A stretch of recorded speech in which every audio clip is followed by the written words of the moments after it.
SIR নামে বাংলা জুড়ে ভোটের কারবারিরা যে আতঙ্কের বাতাবরণ তৈরি করেছে এবং এই এসআইআরকে সামনে রেখে এই বাংলায় যেন মনে হচ্ছে কেউ জিতবে কেউ হারবে, কেউ ক্ষমতা ছিনিয়ে নেবে, কেউ ক্ষমতা দখলে রাখবে, কিন্তু মাঝখান থেকে সাধারণ মানুষের পাশে দাঁড়ানোর কোনো চেষ্টা এখানটায় হচ্ছে না।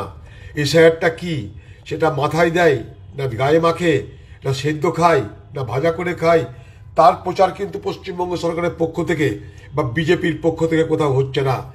মানুষ যতক্ষণ না সচেতন হবে ততক্ষণ পর্যন্ত মানুষের মধ্যে ভয়, ভীতি এবং অযথা আতঙ্ক সেখানে সৃষ্টি করা যাবে, সেটাই ভোটের কারবারিদের একমাত্র লক্ষ্য।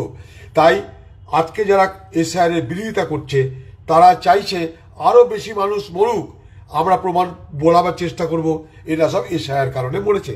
এই বাংলায় পরিযায়ী শ্রমিক মরে, খুন হয়ে মানুষ মরে, ধর্ষণে বাংলার মহিলাদেরকে হত্যা করা হয়, ডাক্তার মার খায়, ডাক্তার হত্যা হয়, আরজিকর হয়, কসবা হয়। পশ্চিমবঙ্গের সরকারি দলের কোনো নেতা মন্ত্রীদের এই তৎপরতা, এই ভাষণ, এই মিছিল কিন্তু দেখা যায় না।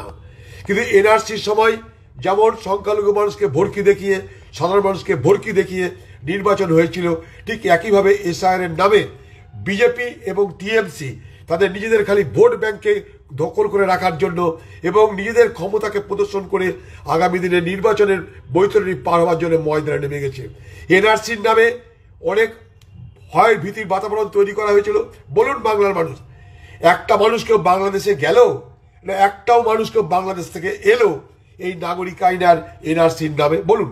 কিন্তু দুটো ভোট হয়ে গেল, বিধানসভা ভোট হলো, লোকসভা ভোট হলো, এনআরসির ভালো মন্দ, নাগরিক আইনের ভালো মন্দ আমরা কেউ জানলাম না। কিন্তু এখন বাজারে এসআইআর চলছে, এনআরসি এখন ময়দানে খাবে না, নাগরিক আইন বাজারে এখন খাবে না, তাই এখন বাজারে নিয়ে আসা হয়েছে এসআইআর। বাংলার মানুষ ভয় পাবেন না। রাহুল গান্ধীর নেতৃত্বে বিরোধী দলগুলোর সহযোগিতায় ভারতবর্ষ জুড়ে নির্বাচন কমিশনের ক্ষমতার অপপ্রয়োগের বিরুদ্ধে দেশ জুড়ে প্রতিবাদ হয়েছে, হাইকোর্ট হয়েছে, সুপ্রিম কোর্ট হয়েছে, পার্লামেন্টে প্রতিবাদ হয়েছে। ফলে নির্বাচন কমিশন যা খুশি তাই করবার ক্ষমতা কিন্তু খর্ব করা হয়েছে। নির্বাচন কমিশন যা খুশি তাই করতে পারবে না, কারণ দেশ জুড়ে তাহলে রাহুল গান্ধীর নেতৃত্বে এবং এই অন্যায়ের বিরুদ্ধে আন্দোলন হবে, এটা সবাই জানে। রাহুল গান্ধীর তাই ভোটার অধিকার যাত্রা কথা মনে করে দেখুন, নির্বাচন কমিশন আজ সতর্কতা বুঝতে পারছে যা খুশি তাই করা যাবে না। তাই আগে আপনারা সচেতন হন। পশ্চিমবঙ্গ সরকারকে বলবো মানুষকে সচেতন করুন। কংগ্রেসের কর্মীরা প্রত্যেকটা মানুষের পাশে আছে, একটা মানুষের ভোটার লিস্টের নাম কাটা গেলে আমরা আপনাদের সহযোগিতা করে ভয় পাওয়ার কোনো কারণ নেই। কোর্ট এখনো মরে যায়নি। আপনারা দেখলেন এসআইআর নামে বিহারে যা করতে চেয়েছিল, কোর্টের হস্তক্ষেপে সেখান থেকে কিছুটা হলেও নির্বাচন কমিশনকে পিছিয়ে আসতে হয়েছিল।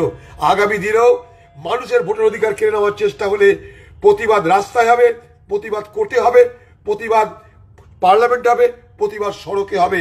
আপনারা তাই দুশ্চিন্তা করবেন না। বাংলার মানুষের এই ভয়ের বাতাবরণ থেকে বাংলা মানুষকে বেরিয়ে আসতে হবে। এসআইআর কোনো ভূত নয়, প্রেত নয়, দৈত্য নয়, দানব নয়। তাই বিজেপি এবং টিএমসির এই এসআইআরকে সামনে রেখে যে নির্বাচনের বিভাজন, যে বিভাজনের রাজনীতি করে যে ভোট বাক্স ভোটের ক্ষমতা দখল করার যে অপচেষ্টা, তার বিরুদ্ধে মানুষকে রুখে দাঁড়াতে হবে। টিএমসি এবং বিজেপি এরা চাইছে এই সাধারণ মানুষের মধ্যে ভয় ভীতির বাতাবরণ তৈরি করে ভোটের বিভাজনকে স্পষ্ট করতে সতর্ক থাকুন।